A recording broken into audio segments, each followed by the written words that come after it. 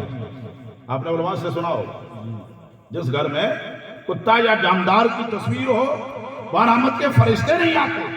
اور جب ہم نے اس کتے کا ذکر اللہ کے مقدس کلام میں دیکھا تو ہم نے رب کے دربار میں عرض کیا, میرے مولا یہ معاملہ ہماری سمجھ میں نہیں آتا, یہ بات ہمارے کھوپڑے میں فٹ نہیں ہو رہی کہ ایک طرف تو تیرا نبی منع فرماوے کہ جس گھر میں کتا یا جاندار کی تصویر ہو وہاں رحمت کے فرشتے نہیں آتے, اور ایک طرف تو نے اس کتے کا ذکر قرآن میں کر دیا. تو اللہ کی طرف سے ہاتھ میں غیبی آواز آئی, کہا نادان تیری سمجھ میں آوے یا نہ آوے, میں تو پیاروں کی ادا کو دیکھتا ہوں. ارے یہ کتا ناپاک ضرور تھا لیکن میرے دوستوں کی سنگت اس نے اختیار کر لی. اس کی ادا مجھے اتنی پسند آئی کہ میں نے اس کا ذکر قرآن میں کر دیا. سبحان اللہ. نعرہ تکبیر, نعرہ رسالت, نعرہ جشن غوث الورا, نعرہ تکبیر, نعرہ رسالت. اب اس کتے کا ذکر جو ہے صرف قرآن ہی میں نہیں بلکہ ہمارے بزرگ فرماتے ہیں کہ اللہ ان کے صدقے میں اس کتے کو جنت عطا فرمائے گا. ارے جب ایک نب جانور اللہ والوں کی سنگت اختیار کر لے, اللہ والوں کے راستے پر چل پڑے, ارے جب کتا جنتی ہو سکتا ہے تو ہم تو محمد رسول اللہ کا کلمہ پڑھنے والے ہیں, ہم تو غوث اعظم کو ماننے والے ہیں, ہم تو غریب نواز کے گن گانے والے ہیں. اس لیے ہمارا ایمان بولتا ہے ان کے صدقے میں اللہ ہمیں بھی جنت عطا فرمائے. اللہ ان کے صدقے میں ہمیں بھی جنت عطا فرمائے گا. اس لیے کہ اللہ کی بارگاہ میں پیاروں کی ادائیں پیاری ہے. سبحان اللہ. پیاروں کی ادائیں پیاری ہیں.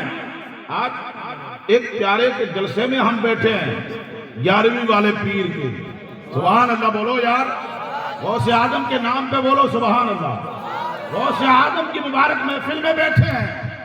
ایمانداری سے بتاؤ سرکار غوث اعظم کو بڑے پیر کسی سنی نے بنائے؟ بڑے پیر کو بڑا پیر کس نے بنایا؟ ہمارے اللہ نے بنایا ہے. شیخ عبد القادر جیلانی کو بڑے پیر کا درجہ کس نے دیا؟ اللہ نے دیا.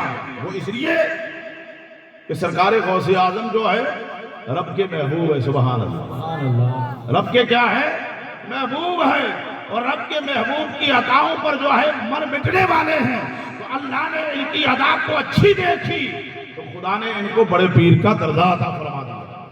بڑے پیر کا درجہ مل گیا. کوئی یہاں پر سوال کر سکتا ہے کہ یار تم سنیوں کو کیا ہو گیا, تم بڑے پیر کو بڑا پیر کہتے ہو, ہندوستان کے سلطان کو جو ہے عطائے غریب نواز مانتے ہو, تو ان سے کہیے صاحب یہ ہم نے نہیں بنایا ہے, یہ لقب ہم نے نہیں دیے بلکہ اللہ نے عطا کیے. اللہ دینے والا ہے اور ولی اس کے لینے والا ہے. سبحان اللہ. اللہ دیتا ہے اور ولی لیتے ہیں. اور ولی لے کر کے اپنے پاس نہیں رکھتے. جو فیض جو رحمت خدا کے دربار سے ان اللہ والوں کو ملتی ہے وہ ساری جو ہے امت مسلمہ میں تقسیم فرما لیتے ہیں. اس لیے کہ وہ رب کے پیارے ہیں, رب ان سے پیار کرتا ہے. رب کیا کرتا ہے؟ پیار کرتا ہے. اب میں یہاں ایک بات اور کہوں گا کہ اللہ کو اپنے محبوب بندوں کی ادائی کتنی پسند ہے. حضرت یوسف علیہ السلام, سبحان اللہ بولو یار, اللہ کے پیغمبر گزرے. کون؟ حضرت یوسف علیہ السلام, جن کو خدا نے بڑا خوبصورت بنایا ہے. سبحان اللہ, بڑے خوبصورت ہے, اتنا بہترین حسن. ہمارے علماء فرماتے ہیں کہ جب آپ مصر کے راشٹرپتی بنے نا, حضرت یوسف علیہ السلام جب مصر کے جو ہے راشٹرپتی بنے تو آپ نے ایک دن اناج کو دیکھا, دھان کو. تو اناج دھان جو ہے نا وہ تھوڑا تھا. اللہ کے دربار میں عرض کیا, میرے مالک پبلک کو کھلانے کے لیے دھان میرے پاس میں تھوڑا ہے, اب یہ ختم ہو جائے گا تو میں اس پرجا کے اندر تقسیم کیا کروں گا. اللہ نے اپنے پیغمبر کو کیا فرمایا, کہا میرے یوسف گھبرانے کی ضرورت نہیں ہے, تم ایک کام کرنا, مصر شہر کے اندر ایک بہت بڑا منچ لگانا, اسٹیج لگانا, اور تمام تیرے جو امتی ہیں ان ساروں کو جمع کرنا, اور اس اسٹیج پہ آپ کھڑے ہو جانا, اور تمام مجمع کے سامنے مخاطب ہو کر کے آپ اپنے چہرے سے نقاب کو ہٹا لینا. جو بھی آپ کا دیدار کر لے گا اسے 3 مہینے تک بھوک نہیں لگے گی. واہ بھائی واہ, اسے 3 مہینے تک بھوک نہیں لگے گی. وہ حسن یوسف اتنا بہترین تھا کہ سرکار یوسف کے حسن میں زلیخا فدا ہو گئی. زلیخا فدا ہو گئی, بڑا مشہور قصہ ہے قرآن پاک میں. حضرت زلیخا جب آپ کو حسن میں فدا ہوئی تو ایک دن سرکار یوسف کو اپنا کرنے کے لیے کسی کمرے میں لے گئے. اللہ کا پیغمبر جو ہوتا ہے پیغمبر ہوتا ہے صاحب, اللہ کا پیغمبر ہوتا. خدا نے جو ہے انہیں معصوم بنایا. گناہ کی تو بات ہی دور ہے, وہ گناہوں سے کئی فاصلوں تک وہ دور رہتے ہیں, ان کے دل میں گناہوں کا خیال آتا ہی نہیں ہے. جب پیغمبر کو لے کر کے کمرے میں گئی اور اپنی طرف مائل کرنا چاہا, اپنی طرف بلانا چاہا, پیغمبر کا دل تھا صاحب خشیت ربی سے جو ہے نا وہ ہمیشہ ان کا دل لبریز رہتا. دل میں اللہ کا خوف آیا, کہ دنیا دیکھے نہ دیکھے میرا رب دیکھ رہا ہے. سبحان اللہ. الٹے قدم چلتے رہے. پیغمبر جیسی آخری دروازے پہ پہنچے تو زلیخا کے جو پہلے شور تھے نا عزیز مصر, وہ دروازے پہ پہنچے. عورت چالاک بازی جو ہے نا چالاکیوں میں بڑی ہوشیار ہوتی ہے. اپنے آپ کو جب بے عیب ظاہر کرنا ہوتا ہے تو وہ کئی ہیلے بانے بناتی ہے. اب وہ دوڑی اپنے آپ کو سچا ثابت کرنے کے لیے عزیز مصر کے سامنے چوپڑی باتیں کرنے لگی. کہا عزیز مصر میں تو بالکل صحیح تھی, حضرت یوسف مجھے ہی پھنسانا چاہتے تھے. حضرت زلیخا کی باتوں کے اندر جب عزیز مصر آ گیا, اللہ رب العزت نے جب اس معاملے کو دیکھا کہ میرے پیغمبر کے اوپر اتنا بھاری اور موٹا الزام لگ رہا ہے, ارے رب اپنے پیغمبر پہ لگے الزام کو کیسے برداشت فرما سکتا. تو اللہ رب العزت نے اپنے پیغمبر کو بے عیب ظاہر کرنے کے لیے کیا بندوبست فرمایا. آپ کے پاس میں ایک 6 ماہ کا بچہ پنگوڑے میں سو رہا تھا, گھوڑیا جس کو اپنی مارواڑی میں کہتے ہیں, گھوڑیے میں سو رہا تھا وہ بچہ. اللہ رب العزت نے اسے بولنے کی طاقت عطا فرمائی. سبحان اللہ بولو یار, سبحان اللہ. اللہ نے اسے بولنے کی طاقت عطا فرمائی. وہ بچہ 6 ماہ کا ہے. زبان حال سے پکارا او عزیز مصر. عورت کی باتوں میں نہ, بلکہ حضرت یوسف کے کرتے کو دیکھ, حضرت یوسف کے کرتے کو دیکھ. اگر کرتا آگے سے پھٹا ہے تو زلیخا سچی, اگر کرتا پیچھے سے پھٹا ہے تو یوسف سچے ہے, زلیخا جھوٹی ہے. عزیز مصر نے جیسی کرتے کو دیکھا تو حضرت یوسف آگے چل رہے تھے, زلیخا پیچھے سے آ رہی تھی. آپ کا کرتا پکڑا اور پھٹ گیا. اللہ کے ولی کا جو ہے الحمدللہ جو بے عیب ہونا ظاہر ہو گیا. اللہ کے ولی کو جو ہے خدا نے اس گناہ سے بری کر دیا. اب اللہ رب العزت کے دربار میں اس بچے کی گواہی اتنی پسند آئی. سبحان اللہ بولو. اتنے سست ہو کر کے کیوں بیٹھے ہو یار؟ کیا ہم دنیا کے اندر ہنگامہ برپا کریں گے؟ اللہ کا جو بندہ ہوتا ہے، مصطفیٰ کا جو غلام ہوتا ہے وہ سست نہیں ہوتا ہے، وہ ہمیشہ کڑک رہتا ہے، کڑک ہے نا۔ ہمارے سامنے جب حضور کے بخان ہو، ہمارے سامنے جب اللہ کے ولیوں کے بخان ہو، کیا ہمارے دل کو ٹھنڈ نہیں پڑتی ہے صاحب؟ بے چینی کے سبب رات کو ہم نیند کی گولیاں لیتے ہیں، بے چینی کے سبب رات بھر ہم کو نیند نہیں آتی ہے۔ ارے تمہارے دلوں پہ سکینہ کی اگر برسات چاہتے ہو تو تمہیں گولیاں کھانے کی ضرورت نہیں، تم اپنے گھروں میں اللہ کے ولیوں کی محفلیں سجاؤ، خدا تمہارے دلوں کے اوپر سکینے کی برسات، واہ بھائی واہ، تمہارا سبحان دل اللہ، مطمئن ہو جائے گا اور تمہیں سکون کی نیند ملے گی، صاحب سکون۔ سبحان اللہ، صحیح ہو رہا تو جب پیغمبر اعظم پیغمبر حضرت یوسف علیہ السلام کو بے عیب ظاہر کرنے کے لیے اس بچے نے گواہی دی، اور وہ گواہی خدا کے دربار میں اتنی مقبول ہو گئی صاحب۔ سبحان اللہ، واہ بھائی واہ، میرے مالک، بہت خوب، میں یہ چاہتا ہوں کہ اس پبلک کی دیکھ بھالی کے لیے مصر کے اندر ایک پردھان منتری بنانا چاہتا ہوں، یا ایک پردھان منتری کا انتخاب کرنا چاہتا ہوں۔ تو اللہ نے فرمایا میرے یوسف جب صبح ہونا، اب سویرے نکل جانا شہر کو چھوڑ کر، جو بھی تمہیں پہلے آدمی ملے گا وہ تمہارے یہاں کا پردھان منتری۔ اب حضرت یوسف کو رب کا فرمان تھا، نکل پڑے بستی سے باہر۔ اب ایک جنگل سے لکڑہار کا بیٹا سر پہ لکڑیوں کا گٹھا ہے، ہاتھ میں کلاڑا لے کر کے حضرت یوسف کے سامنے آ رہا ہے۔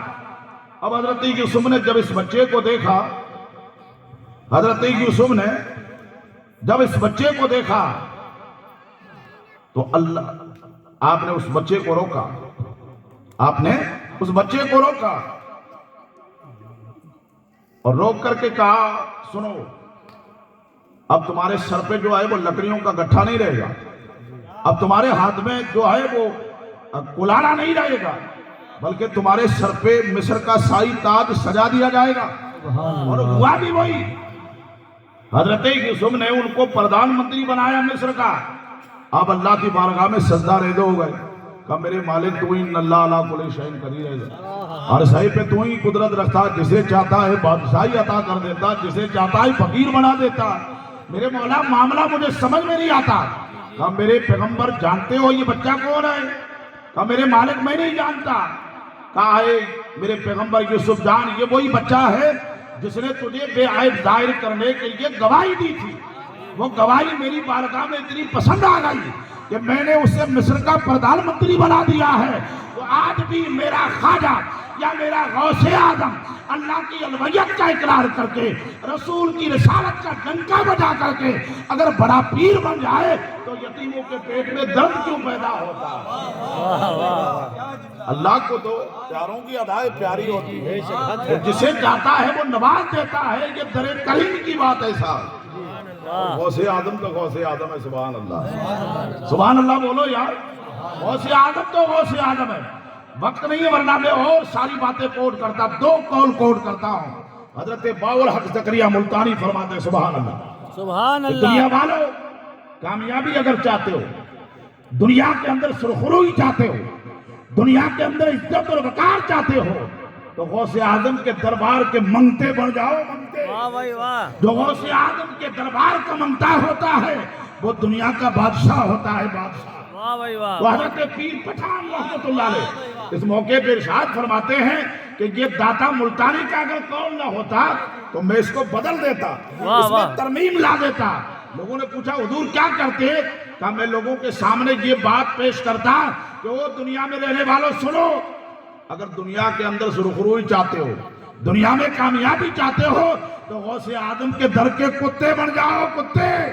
ارے جو غوث کے در کا کتا ہوتا ہے خدا نے اسے بھی بڑی فضیلت عطا فرمائی ہے، تبھی تو اعلیٰ حضرت بریلوی سے پکارتے ہیں کیا جب جس میں حمایت کا ہو پنجہ تیرا، شیر کو خطرے میں لاتا نہیں کتا تیرا، واہ کیا مرتبہ ہے اے غوث والا تیرا، اونچے اونچوں کے سروں سے آئے قدم والا تیرا، سر بلا کوئی کیا جانے کیسا ہے تیرا، اولیاء ملتے ہیں آ کے وہ ہے طلبہ تیرا۔ سبحان اللہ۔ دوسرا قول یہ کوٹ کرتا ہوں کہ جب سرکار خضر حضرت غوث اعظم کے دربار میں آتے آپ سے فیض حاصل کرنے کے لیے، ایک مرتبہ جا رہے تھے، کہا خضر آئے تھے جب بھی بولا نہیں، جا رہے ہو جب بھی آپ نے بولا نہیں، بتاؤ تو صحیح آئے کس لیے تھے اور جا کس لیے رہے ہو؟ کہا حضور فیض لینے کے لیے آیا تھا، لے کے جا رہا ہوں۔ فرمایا کوئی خواہش، کوئی دل میں بات ہے؟ کہا حضور دو باتیں ہیں، اس کا ازالہ چاہتا ہوں، اس کا خلاصہ چاہتا ہوں۔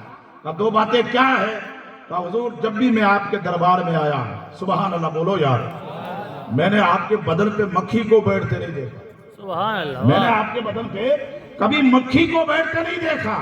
اور دوسری بات میں نے یہ دیکھی کہ آپ کے مبارک بدن سے جب بھی پسینہ نکلتا نا، پسینے میں بدبو نہیں ہوتی بلکہ مشک اور عنبر جیسی خوشبو آتی۔ حضور ان دو باتوں کا خلاصہ فرمائے تو غوث اعظم نے فرمایا خضر سن، اس ظاہر میں جسم تمہیں عبد القادر کا نظر آتا ہے، حقیقت میں میرے لالا جان جناب محمد رسول اللہ کا فیضان ہے، تبھی تو اعلیٰ حضرت بریلی سے پکارتے ہیں تیری نسل پاک میں ہے بچہ بچہ نور کا، تو ہے عین نور تیرا سب گھرانہ ہے نا۔ اللہ رب العزت ہمیں اس نور والے کا فیضان عطا فرمائے۔